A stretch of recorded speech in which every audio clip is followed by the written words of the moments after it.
Hey friends! Welcome back. If you are new here, my name is Bridget and I make home and DIY content every single week here on YouTube.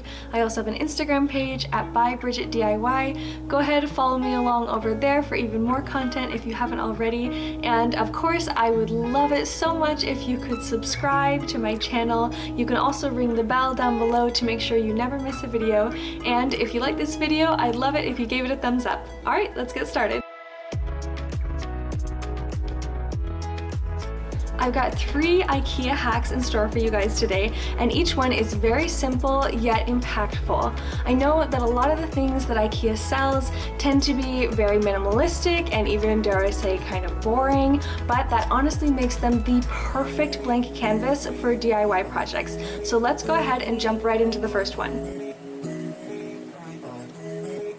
A couple months ago, I bought an Alex desk unit from IKEA, and I was always planning to add some sort of handles or pulls to the 10 drawers just to make it look nicer and to kind of break up that sort of boring white space that the desk has.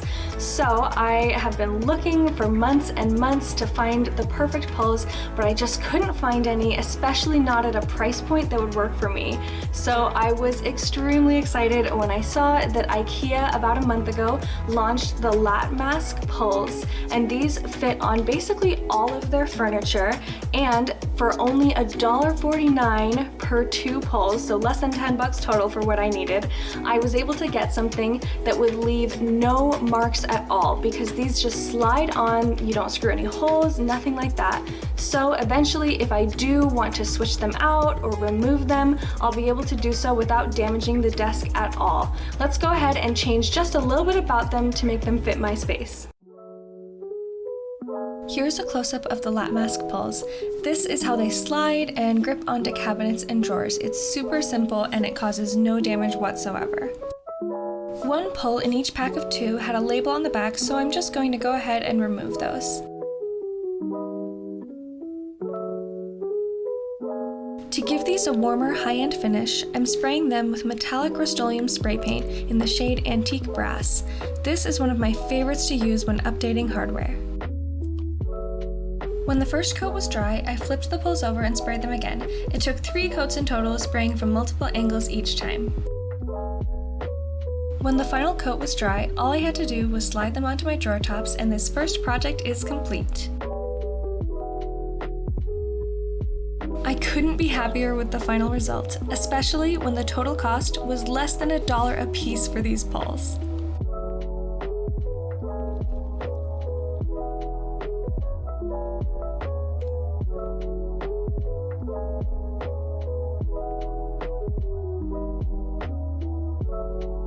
It's very normal for our decor styles to change and adapt as the years go by, and that has been happening with me. So a couple years ago, I bought this really cute little jug at IKEA, and it was in the colors that at the time I was using throughout my kitchen. But since then, my style has changed, and I'm going for kind of softer, neutral shades throughout my home. So I decided that instead of giving away or donating or selling this little jug, I was just gonna give it a little bit of a DIY facelift so that it could still stay in my home. I loved the shape of it all along, but I didn't really love the colors anymore. So go ahead, follow along with me, and you'll see how you can use this same technique not only on this jug, but on anything you find, maybe at a thrift store or other pieces at IKEA. And of course, I will link this one down below along with everything else I use for this project. Let's go. For this project, you'll need some joint compound. You can find this for just a couple bucks at any hardware store and even most grocery stores. I'm using a putty knife to spread the compound over the surface of the jug. You'll notice that I'm purposely keeping it uneven. This will give the final piece a really unique, handmade texture. Don't worry if you see the colors of the original jug showing through in some spots. We'll be covering those in the next step.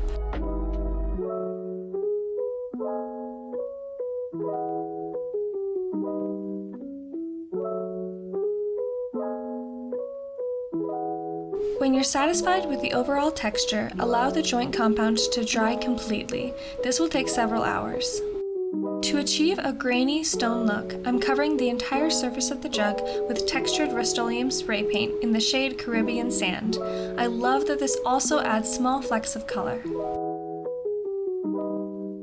As always, make sure you're spraying from many different angles with each coat of paint. It's hard to believe this is the same jug I started with. I love that I was able to tone down the colors while still keeping it visually interesting by adding so much texture.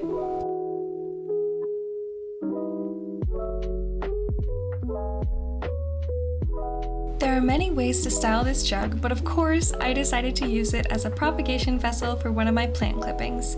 I think it would also look really beautiful with incense sticks, dried florals, or even just as is.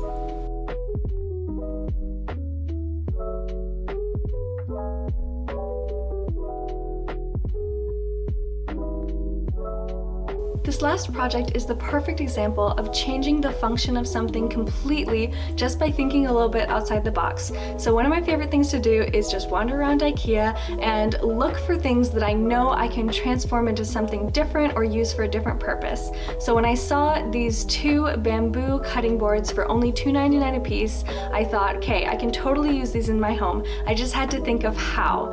I thought they were a little bit too small to use just as regular cutting boards, but then I had the idea to turn them into shelves for my office space. So let's go ahead and make it happen.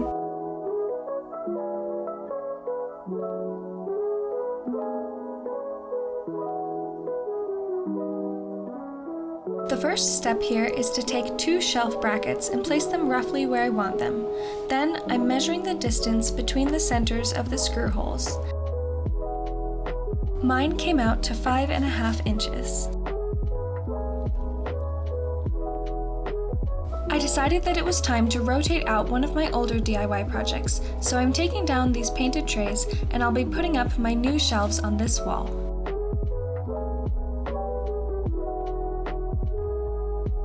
I'm holding the two boards up to the wall to help me visualize where I want them.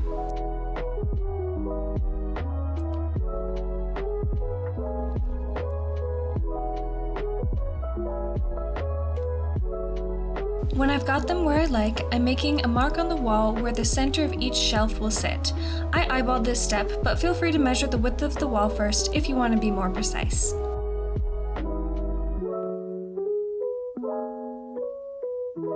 Using a level, I'm measuring out 2 3/4 inches from each of those center dots and adding additional markings on either side.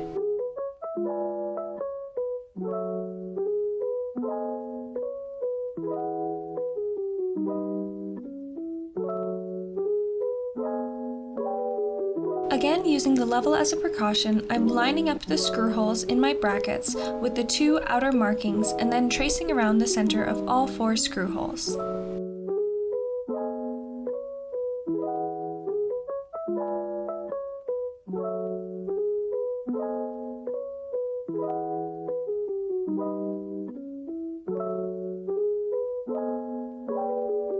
Next, it's time to pre-drill holes on these 4 markings and hammer in the anchors.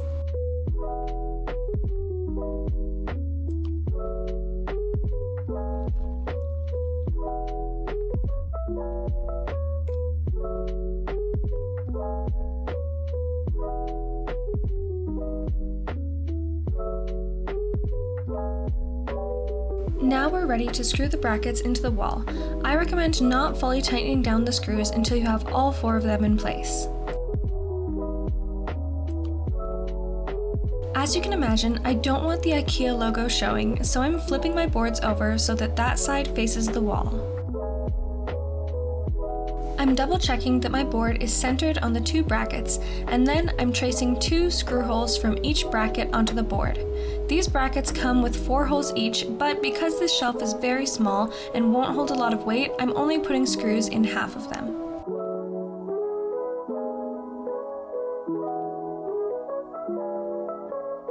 These boards are pretty thin, so as you can see, the screws that came with my brackets would be too long for them. So instead, I'm using some of my own screws to ensure they don't poke out the top of the boards.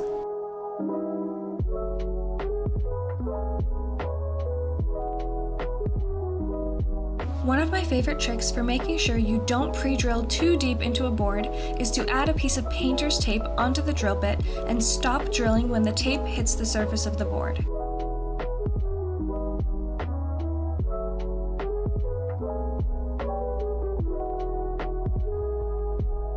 Using the tape as a guide, I'm pre-drilling holes in the 4 circles I previously marked.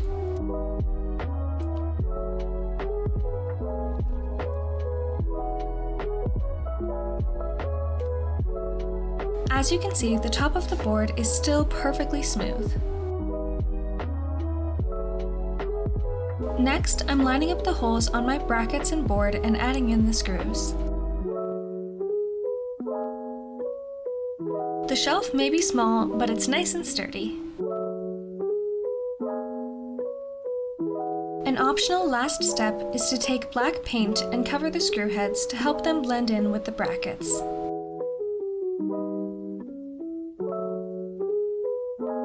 And just like that, you've turned $3 cutting boards into functional wall shelves for your space.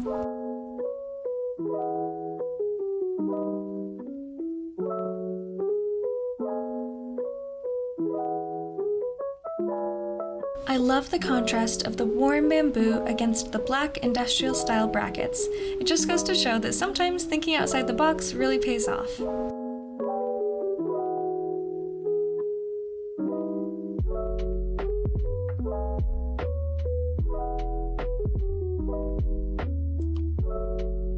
Thanks so much for joining me today for these 3 very simple and doable IKEA hacks. I loved all of them, especially the price point, you can't argue with that, but I think my favorite was probably the shelves that I made for my office. If you have a favorite, let me know down below in the comments, I'd love to hear it.